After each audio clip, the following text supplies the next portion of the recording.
right. Today's lesson is Investigation 5, Graphing Transformations. What's our objective? Get ready? Graphing transformation.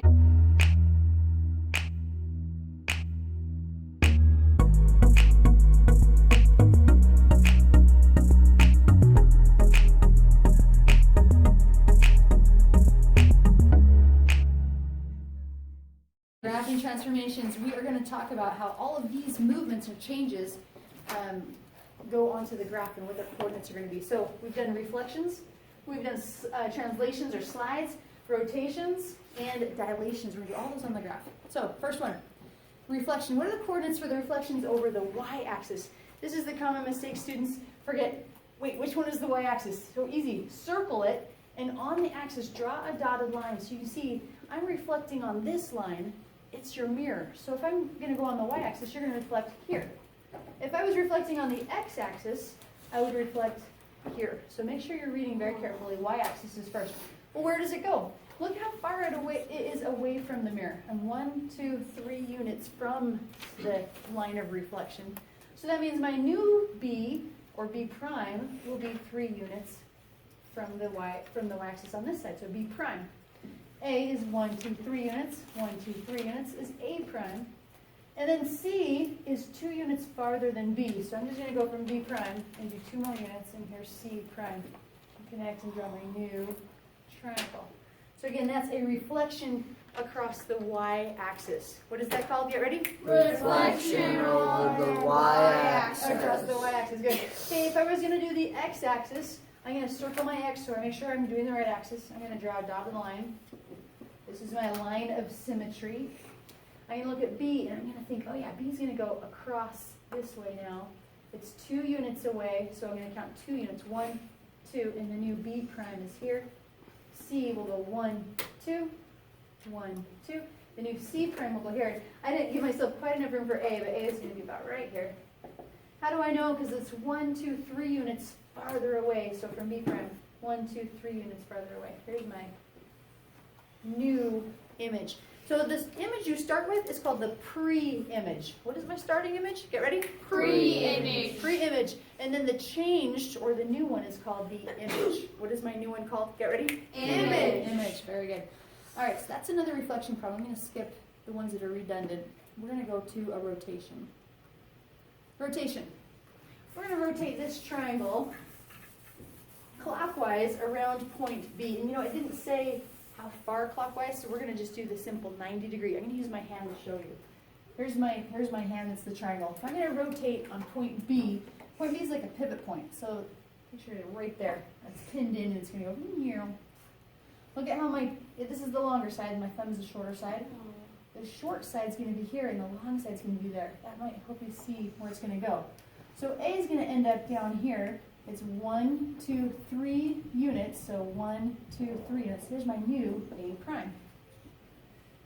C is going to end up here. So that's 1, 2 units, or 1, 2 units here, C prime. B stays where it's at, but we give it a new name, B prime. So my new triangle is here, here, and here. So that's the new image. That's a rotation clockwise to the right. Everyone show me with your hands, where's counterclockwise? What direction is counterclockwise? Okay, very good. I want to make sure. So you guys are going to go whoosh, this way. This way is counterclockwise. Okay, good. Any questions? Hiram. Why do you prime them? Say again? Why do you prime them? Oh, that's a good question. Prime, what does that mean, like B prime? It's just a little, almost like an apostrophe. It just means the new image. So if I were to do another change on B prime, I would do B double prime. That means it's had 2 changes. Okay, great question.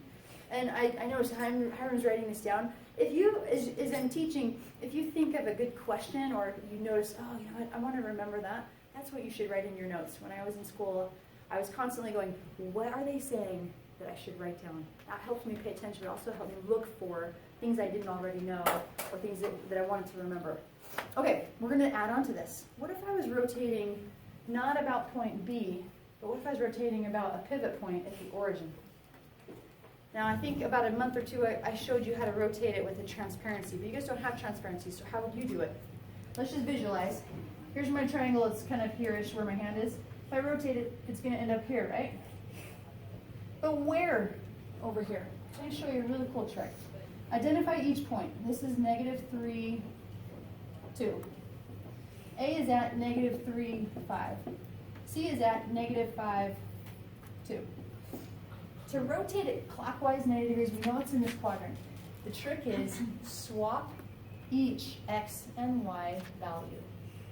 Swap each x and y value. What's the trick? Get ready? Swap each x and y value. So let's do that. And we're going to be quadrant 1, so they'll both be positive. So b prime will be 2, 3, or 2, 3. This is b prime, 2, 3. So I just took the y, I made it the x. I took the x and made the y, and made them both positive.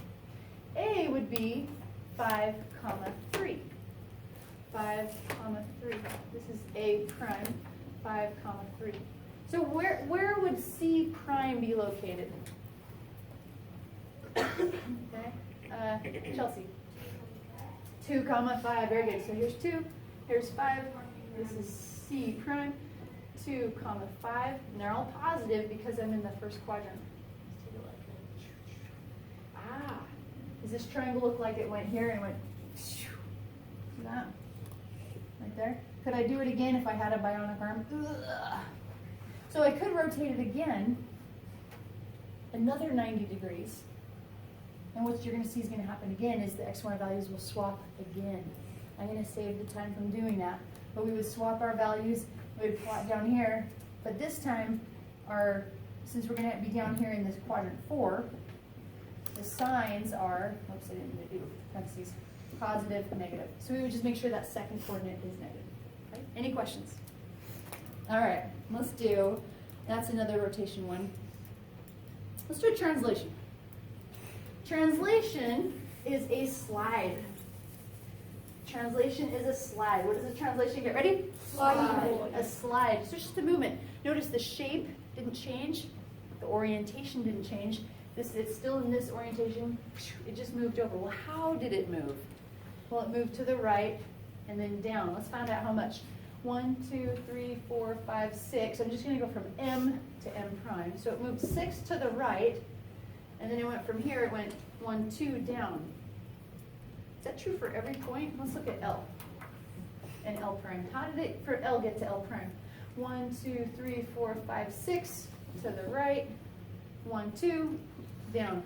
So here's how we write a translation in a shortcut, easy way. We say it moved positive 6 in the x direction. You don't have to write that, but I'm just showing you. This is the x direction. And then in the y direction, it moved negative 2. So really, for short, we just say the translation was 6, negative 2. On your homework, it'll ask you, will you translate a point 5, 3? It's not saying go to that point. It's saying slide it 5 units where? Where would I slide that? Dakota? On the x-axis, left or right? Which one? Oh, right. It's going to go right because it's positive. And then what would I do with the 3? Colin? It would go up It's going to go up. Why? because it's positive. It's positive. So just imagine if that helps you, you can draw them in. Positive 5 to the right, positive 3 up, and then that's where I would move each point of that shape. I would move it in that direction. Any questions about graphing transformations? Hey, you guys have an assignment to do. Oh, we got one more. Dilation. This is my favorite one. I can't believe I almost forgot this one. All right, dilation. Again, dilation is a change in size. It's an enlargement or a contraction. What is a dilation? Get ready? Enlargement or contraction. An enlargement or contraction. So we're going to take a rectangle. 6, 4, this is point A. 6, negative 2, this is point B. C is negative 2, negative 2. Negative 2, 4 is D. And we're going to draw this. It's a nice rectangle, the big one. The question says, draw its image after using a scale factor of 1/2. And we're going to contract around the origin.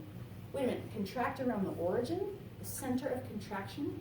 So, well, I would know normally if I was going to shrink a rectangle in half, it would be half the dimension. So 1, 2, 3, 4, 5, 6, 7, 8 units.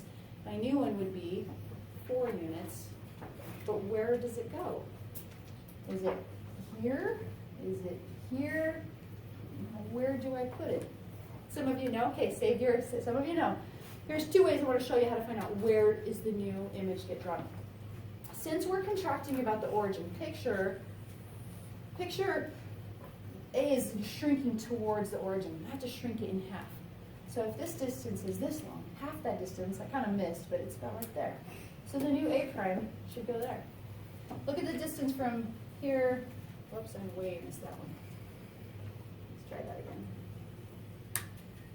Okay? The distance from the origin to B is that one. So if I cut it in half, it'd be about right there. So my B prime is there. The distance from the origin to C is here. Halfway is there. The distance from the origin to D, halfway, I missed again. Pretty close though. So my new rectangle, contracted about the origin, is right there. You see that makes sense how it's kind of shrinking, but it's kind of sucking towards the origin. So that's the first way. If you're visual and you can kind of see that halfway point, you have to have graph paper to do that. Here's another way. Question, Lucas? Couldn't you just see, okay, so B is 6 away, then down 2, so the next one would be 3 away, down 1. Kind of, that's what I'm going to show you next. Here's another method. Take your given points, label each point 6, 4, 6, -2, -2, -2. It says to take that shape and shrink it in half. Could I take each point and shrink the point, like right in half the point? Let's see what that does.